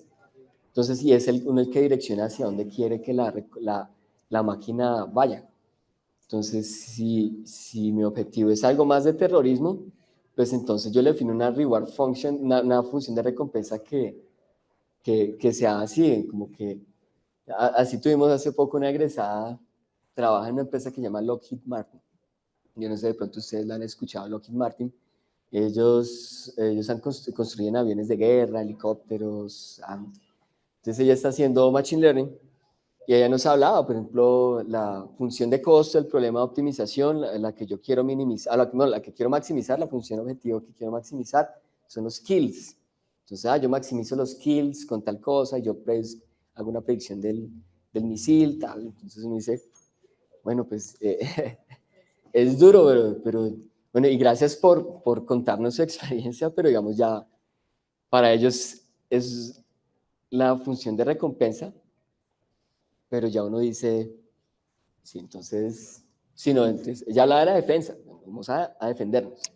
Entonces uno dice, bueno, si lo miramos así, pues, entonces vamos a hacer América grande otra vez, entonces vamos a defendernos. Entonces, sí, digamos, ya depende de las perspectivas de uno. Entonces, aquí es donde entran los dilemas éticos, de cómo defino lo que yo les decía, qué es bueno, qué es bueno. ¿Me pasé de tiempo? ¿Vamos bien? Bueno, listo, súper. Entonces, no, estamos súper bien. Entonces, vamos a construir conceptualmente un sistema de machine learning, lo vamos a construir acá. Entonces, voy a hablar de pescados, pero tengo la contraparte de medicina. ¿Listo? Si no, yo tuve en cuenta. Pues voy a hablar de bagres y salmones. Lo que pasa es que los bagres y salmones son súper diferentes, pero no, ya, yo hablo también. Lo que pasa es que es que es súper evidente, súper claro, y ya después nos metemos con aplicación. Entonces, ahí ya lo miramos, que es la misma que en la que vamos a programar la próxima semana. Entonces, vamos a automatizar el proceso, obviamente eso es de juguete. O sea, es un proceso real, digamos, es un proceso real, pero lo que vamos a hablar acá es muy de juguete, como para ilustrar el concepto. Pero ellos también lo ven, ustedes ven todo el tiempo. ¿Tiene o no tiene diabetes el paciente? Exacto. ¿Tiene o no hipercolesterolemia? Entonces, digamos, aquí estamos hablando de 2, pero pueden ser más categorías. Tipo 1, tipo 2, tipo 3. Entonces, vamos a automatizar ese proceso. Tomamos la imagen con la cámara y lo que vamos a hacer es saber si esto es salmón y bagre. Aquí algo importante es que aquí asumimos que lo que hay en la banda transportadora es o salmón o bagre. ¿Qué es que aquí hay una culebra? ¿Qué es que acá hay una cachama? No, vamos a asumir de antemano que solamente van a haber esos dos. ¿Listo? Y vamos a hacer lo que nosotros hicimos, reconociendo el objeto Z y reconociendo las caras. Entonces vamos a seguir exactamente el mismo proceso de aprendizaje para poder hacer eso. Entonces lo primero que vamos a hacer es tener datos de entrenamiento. Entonces tenemos fotos de bagres y fotos de salmón. Elegí los que uno dice, pues ahí no hay pierde, ¿listo? Para diferenciar entre los dos. Entonces tenemos muchas imágenes de salmones, muchas imágenes de bagres en la banda. ¿Sí? Sí, no, sí, el bagre, ese es el pez gato, que es el catfish, ¿listo? O alguien nunca ha comido bagre, pronto. Sí, seas que sí.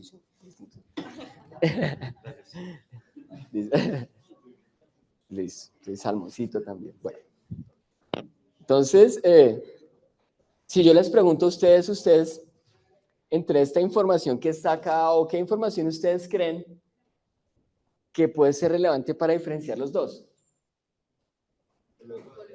Como el color, muy bien. ¿Qué más?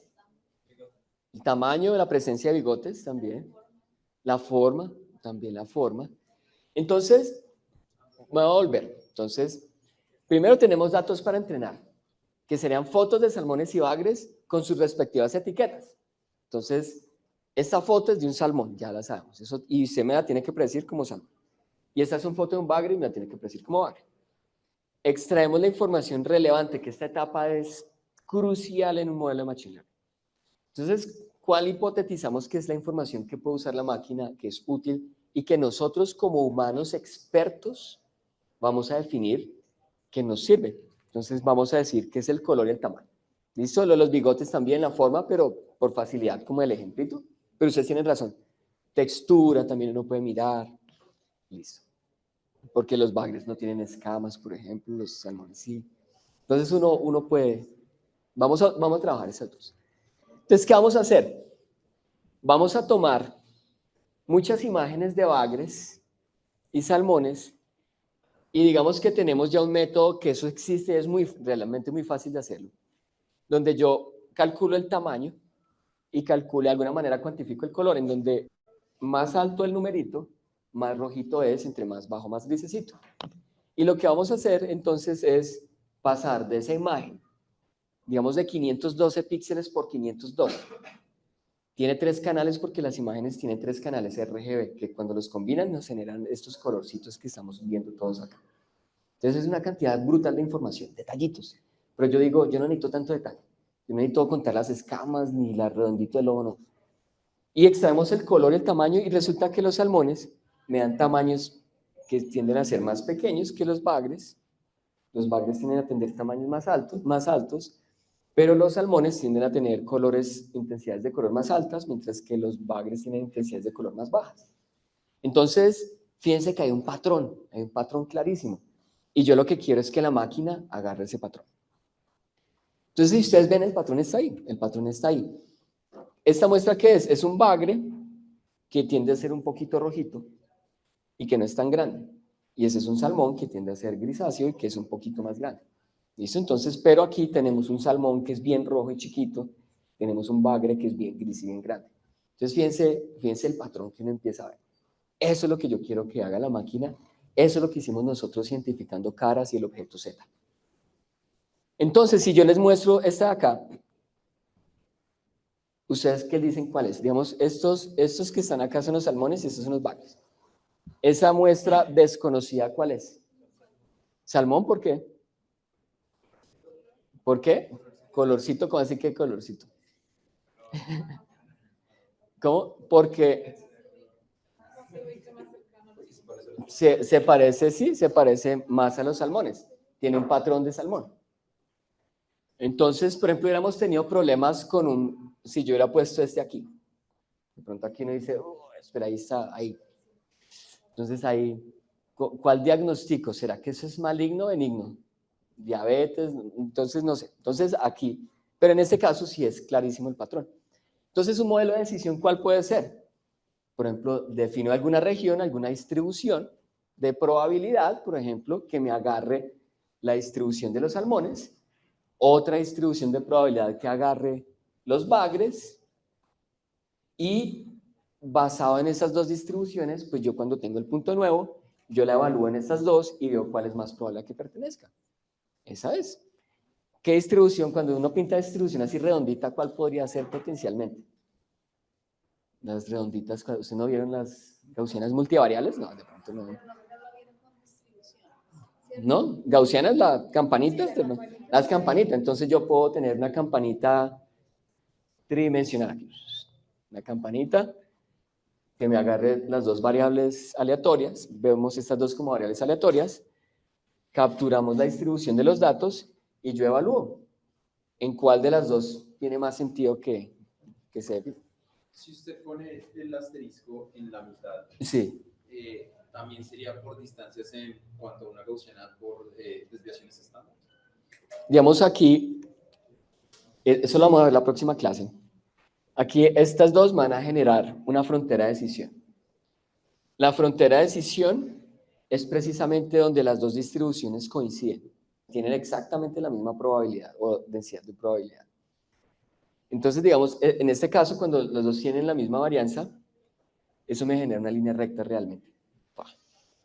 A pesar de que es campanita y todo, me genera una línea recta. Esa frontera de decisión es cuando ambas tienen exactamente la misma probabilidad, cuando las dos se cruzan. Las dos se cruzan, y en esa frontera de decisión es que yo ahí no puedo tomar decisiones, porque yo digo, no sé si es de la una o de la otra. No sé si eso responde a su pregunta. Sí, entonces cayó en la frontera de decisión. Entonces, ¿yo qué puedo hacer? Lanzar una moneda pero para diagnosticarle a alguien diabetes lanzando una moneda, uno dice, no, espere. O puede uno de Pues pronto... ahí es donde ustedes van a tener un entrenamiento en la vida. Claro, es Entonces, que el ustedes humano dicen, es fundamental. entonces, este paciente, veo acá, estas células es un tumor, no es un tumor. Entonces acá pues les ayuda, ayudamos en la vida, puede uno dormir más tiempo, pero no les quita a ustedes la responsabilidad. Al final del día hay que diagnosticar al paciente que quedó en la mitad.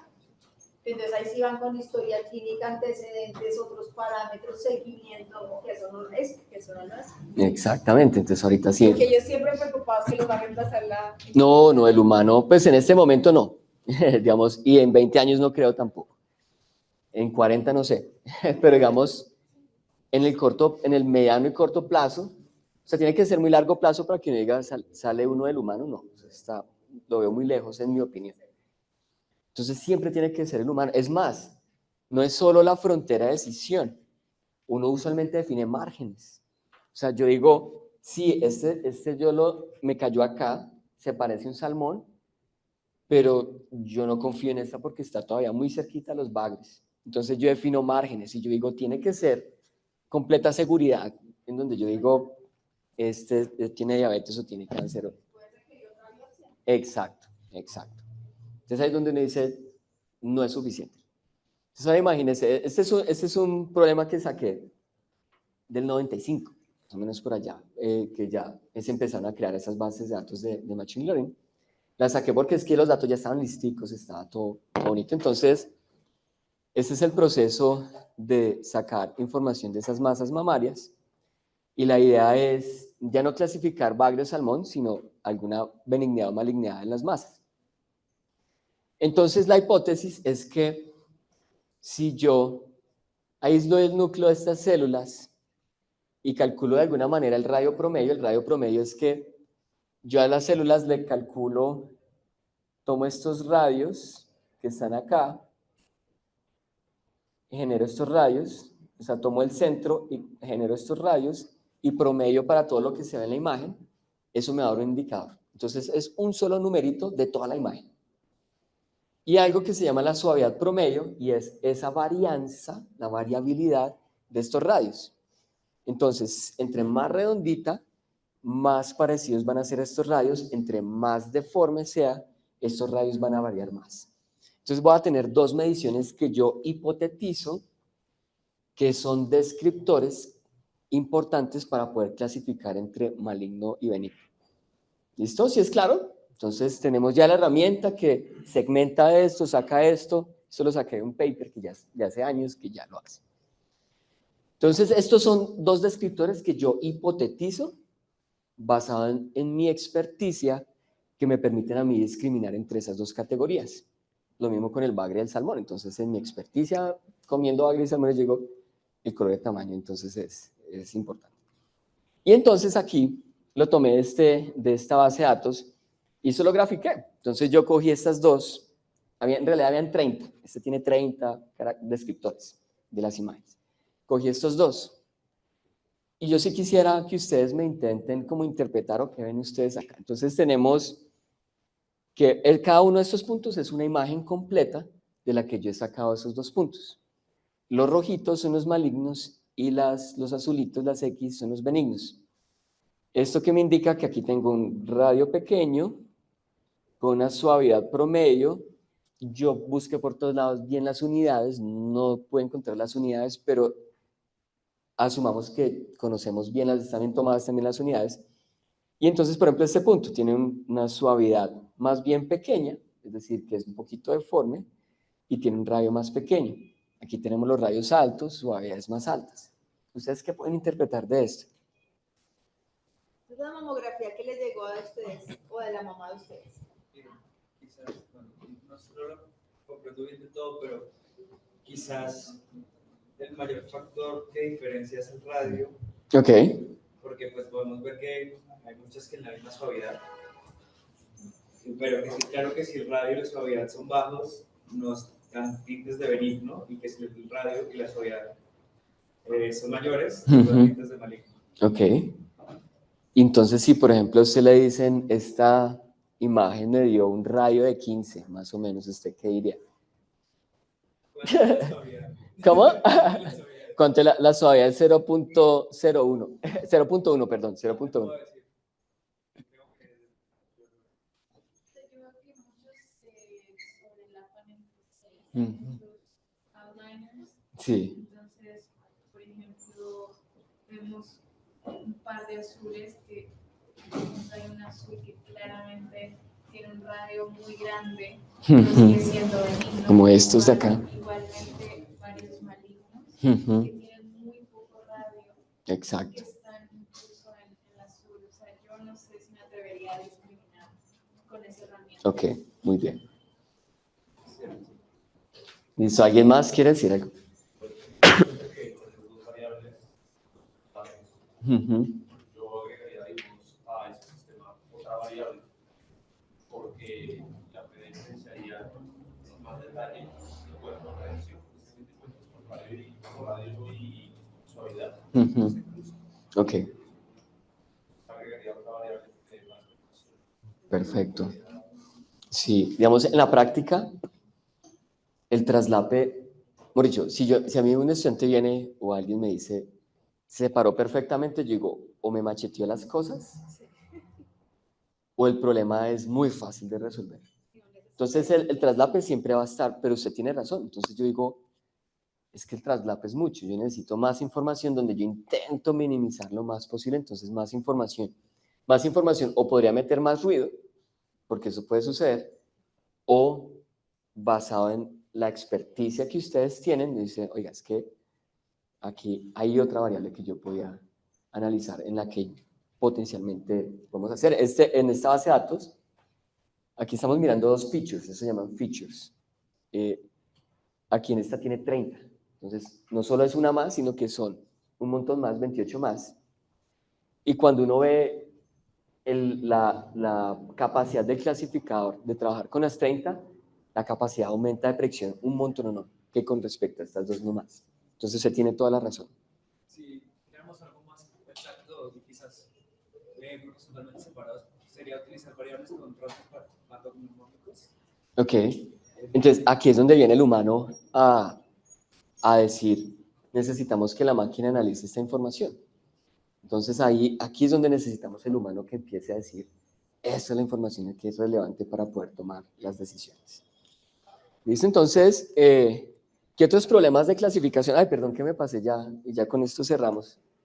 Entonces, ¿qué otro problema? Alguien que me diga un problema que se le ocurra, de pronto que haya visto o que diga, oiga, sin necesidad de decirme cuál es descriptor ni resolver conceptualmente el problema, sino un problema de clasificación que usted diga, oiga, sería chévere hacer esto. Sí, entonces fractura, no fractura. Entonces, ¿basado en qué imágenes o en qué? Radiografía. Entonces, fractura, no fractura. O sea, hay patrón que usted dice, usted como humano dice, aquí hay una fractura o no. Entonces, queremos que la máquina lo haga y eso es muy factible de hacer. En cuanto a problemas, vamos, la edad, el entorno y digamos como en dónde se desarrolla la persona tiene mucho que ver. Y de pronto como no está generalizado a nivel mundial. Ok. Ok, pero entonces la idea es predecir la edad o es predecir el entorno. No, es que, o sea, no sé, pero Ah, ok. a nivel como de problemas que podrían haber con los Ah, ok, o sea, como descriptores o información que es útil para poder determinar o mejorar la clasificación. Ah, bien, sí, totalmente. Entonces ahí es donde viene la experticia. Por ejemplo, lo de las regiones, eso es súper importante. Entonces uno dice, este estudio se realizó en, no sé, en Estados Unidos, en Europa. ¿Cómo?